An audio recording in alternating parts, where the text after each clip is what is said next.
Are you ready? మన ఒకటో point, నిర్లక్ష్యం చెయ్యకుడి. అంటే అశ్రద్ధ చూపెట్టకండి. Do not neglect it. నిర్లక్ష్యం చెయ్యకండి.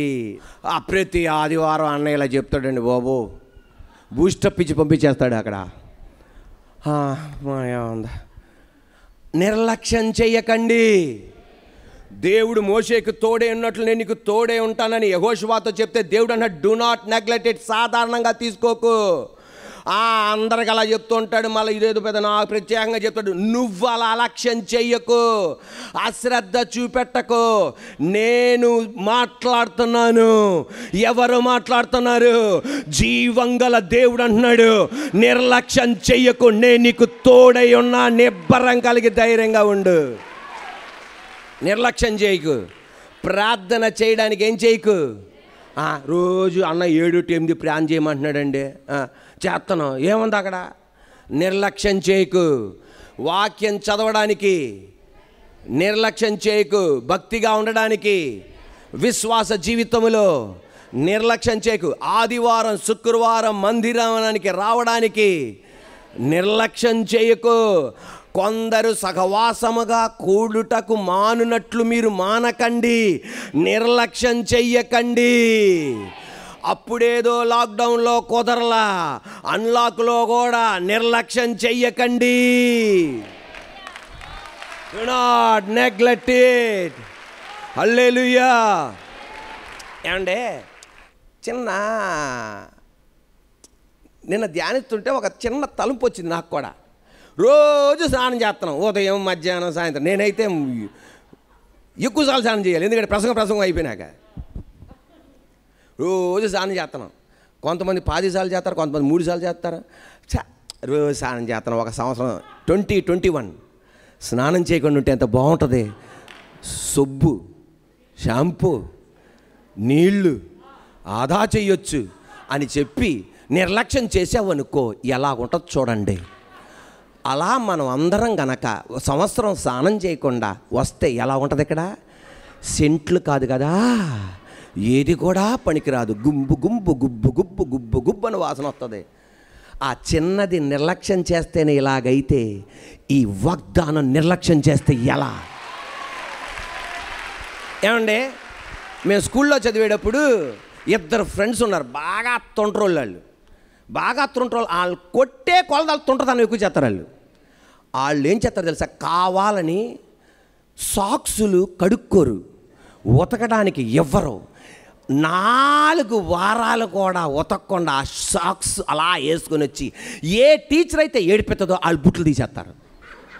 ఆ టీచర్ అంటే ఆ కంపు కొడుతుందిరా, అది ఏంట్రా కంపు, అది అనుభవించినోడికే తెలుసు. కొన్నిసార్లు కారులో నా కారులో ఏసీ కారులో చూడండి, కొంతమంది ఏం చేస్తారంటే సాక్సులు కడుక్కోకుండా కారులో కూర్చుంటారు. కారులో కూర్చోగానే ఒక్కసారి బూట్లు తీసి అలా కూర్చోగానే ఆ కారంతా సూపర్ వాసన వస్తుంది. ఆ చిన్నది నిర్లక్ష్యం చేస్తేనే ఇంత కష్టమైతే, ఒక సంవత్సరం రోజు స్నానం చేసే వాళ్ళమైన మనం అది నిర్లక్ష్యం చేస్తేనే మనం ఇంట్లో ఉండలేకపోతే, మందిరములో కూర్చోలేకపోతే, సాక్సులే ఒక వారం గనక నిర్లక్ష్యం చేస్తే, క్లాసులో కూర్చోకపోతే, తల స్నానమే వారానికి ఒక్కసారన్నా చేయకపోతే, పక్కనోళ్ళు పక్కన కూర్చోలేకపోతే, ప్రతి చిన్నది నిర్లక్ష్యం చేస్తే దేవుడు మోషేతో అంటున్నాడు, do not neglect it, take it serious. నేను నీతో ఉన్నానని చెప్పాడు కదా, నిబ్బరం కలిగి ధైర్యంగా ఉండు, బెత్తరపోకు, తత్తరపడకు, నేను నీ కొరకు నిలబడతాను, నేను నీకు సాయం చేస్తా. Praise the Lord. హల్లెలూయా. నిర్లక్ష్యం చేయకు. దేవుని వాగ్దానాన్ని ఏం చేయకు? నిర్లక్ష్యం చేయకు. ఏదో ఒక వాక్కు చేత దేవుడు మాట్లాడాడు, నాతో మాట్లాడా, పక్కనోడితో మాట్లాడా, నిర్లక్ష్యం చేయకు. భయభక్తులతో దాన్ని రిసీవ్ చేసుకో. ఈ వేదనతో ఉన్నా నాతోనే దేవుడు మాట్లాడాడు, సరదాగా మాట్లాడలా. నిన్నంతా కూర్చోబెట్టి, శుక్రవారం అంతా కూర్చోబెట్టి ఇక్కడ మిమ్మల్ని నిలబెట్టింది సరదాగా కాదు. నిర్లక్ష్యం చేయకు. నువ్వే వేదనతో ఉన్నావో ఆ వేదనతో ఆయన డీల్ చేస్తున్నాడు ఆయన. ఆమేన్. హల్లెలూయా. ఒక్క మాట చాలయ్యా, ఆ శతాధిపతి అన్నాడు, నువ్వు ఒక్క మాట పలుకు, నా సేవకుడు పరిస్థితి మారిపోద్ది. ఆ ఒక్క మాట కోసమే ప్రజలు వేచి ఉన్నారండి.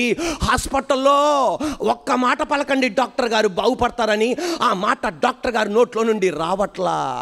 దేశం పరిస్థితి మారుతుందని ప్రధానమంత్రి నోట్లో నుండి, ముఖ్యమంత్రి గారి నోట్లో నుండి రావాలని చూస్తున్నారు, కానీ నోట్లో నుండి రావట్లా. ప్రజలు ఇబ్బందిలో ఉన్నప్పుడు ఒక్క మాట కావాలి సార్. ఆ మాట కొరకే ప్రజలు వేచి ఉండేది. ఈ శతాధిపతి అనేది ఎక్కడికెళ్ళినా బాగుపడడు, బాగుపడడు, బాగుపడడు, బాగుపడడు. ఆ ఒక్క మాట పలకండి సార్. సార్ యేసయ్య ఆ ఒక్క మాట పలకండి. యేసయ్య అన్నాడు, ఆ ఒకే ఒక మాట అన్నాడు, నువ్వు వెళ్ళు, నీ సేవకుడు స్వస్థత పొందబోతున్నాడు. ఈ రోజు నేను చెప్పనా, మొదటి ఆరాధనకు వచ్చిన నువ్వు ఆ ఒక్క మాట కొరకే వచ్చావు.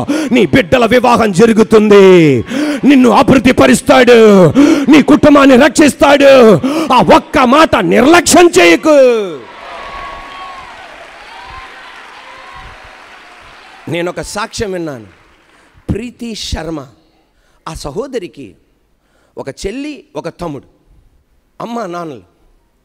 ఆ తమ్ముడికి 4వ ప్రాయంలోనే ఒక రకమైన రోగం వచ్చి కాలు చేతులు పడిపోయినాయి.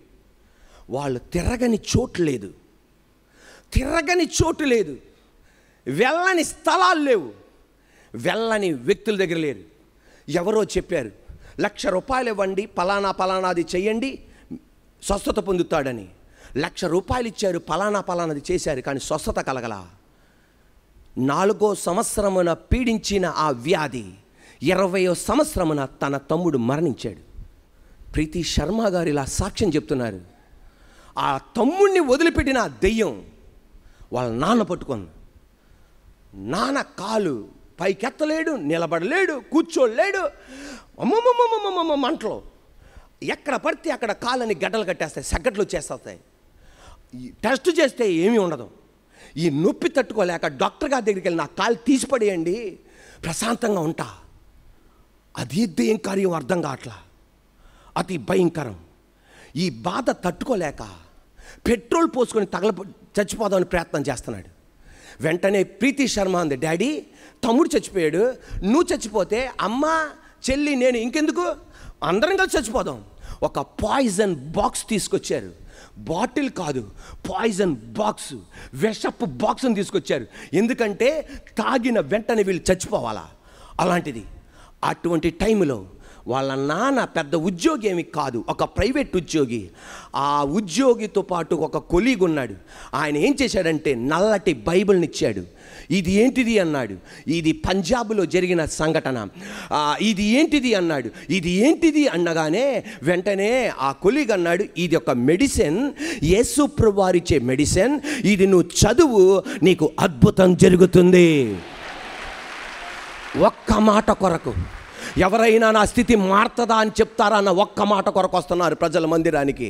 వెంటనే ఆ వాక్యం చదువుతుండగా ఆ దెయ్యపు శక్తి అతన్ని చదవనివట్ల, కింద పడిపోతున్నాడు, కేకలు పెడుతున్నాడు. ప్రీతి శర్మ, అంకుల్ మా డాడీకి మీరు బైబిల్ ఇచ్చారు, పరిస్థితి అధ్వానంగా మారిపోతుంది, కింద పడి కొట్టేసుకుంటున్నాడు, ఓ పావు తిరిగినట్టు మెలుగులు తిరుగుతాడు. ఏంటిది పరిస్థితి? అమ్మ, ఆయనలో ఉన్న దురాత్మ పారిపోతుందే తప్ప అది మరణించడానికి కాదు. నీ నాన్న దేవుడు నిలబెడతాడు. మరలా బైబిల్ చదవటం ప్రారంభించాడు. ప్రీతి శర్మ ఆ వాక్యాన్ని మరలా గట్టిగా చదువుతుండగా నాన్న వింటున్నాడు. ఆ వాక్యం చదువుతూ ఉండగా, యేసు రక్తం ఉచ్చరిస్తూ ఉండగా, కొన్ని సంవత్సరాల నుండి ఇంటిని పీడించి తమ్ముడిని తీసుకెళ్ళిపోయిన దురాత్మ వాళ్ళ నాన్నని తీసుకెళ్లకుండా సజీవుడిగా దేవాది దేవుడు ఉంచాడు. ఆ సహోదరి చెప్తున్న సాక్ష్యం, వాళ్ళ నాన్న వదిలిపెట్టింది, వాళ్ళ చెల్లిని పట్టుకుంది, రాత్రిపాటు లెగిసిద్ది, కేకలు పెడుతుంది, కళ్ళు గుడ్లు అలా బయటకు వచ్చేస్తాయంట. ఒక బంతి బయటకు వచ్చేసిన కంట్లు గుళ్ళు 2 గుడ్లు బయటకు వస్తాయి. నాన్న అమ్మ అక్క గట్టిగా కేకలు పెడతారు. హాస్పిటల్ తీసుకెళ్ళగానే మళ్ళీ నార్మల్ పొజిషన్లోకి వెళ్ళిపోద్ది. ఇది అలా పరిస్థితి. చైన్లో కట్టేసి పెట్టేస్తున్నారు. ఇనప చైన్స్తో, ఇనప గొలుసులతో కాళ్ళు చేతులు కట్టేసి బంధించి పడేస్తున్నారు. ఎటు వెళ్ళని పరిస్థితి, స్టక్ అయిపోయింది, కాళ్ళు చేతులు బంధించి పడేస్తున్నారు. అటువంటి పరిస్థితి. అటువంటప్పుడు ఒక రాత్రి 10 గంటలకి, దాని ముందర ప్రార్థన చేయలేదని కాదు, ఒక రాత్రి 10 గంటలకి, దేవుడా యేసయ్యా నువ్వు ఎవరో నాకు తెలియదు, ప్రీతి శర్మ చేస్తున్న ప్రార్థన నువ్వెవరో మాకు తెలియదు, కానీ ఒక మెడిసిన్ అని చెప్పి మా ఇంట్లోనికి నువ్వు అడుగు పెట్టావు, మా నాన్నని బతికించావు, మా తమ్ముడిని వెంబడించిన తెగులు మా నాన్నని మరణించకుండా కాపాడావు, ఇది మా చెల్లిని వెంబడిస్తుంది. ఇప్పుడు నా చెల్లిని వెంబడించిన తర్వాత నన్ను పీడిస్తుందో మా అమ్మని పీడిస్తుందో నాకు తెలియదు, మాకు భయం వేస్తుంది.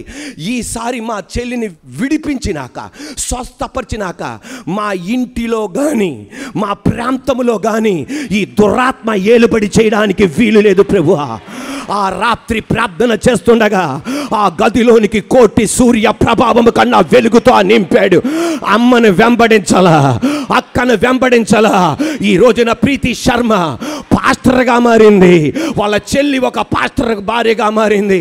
ఈ రోజున నిర్లక్ష్యం చేయకు.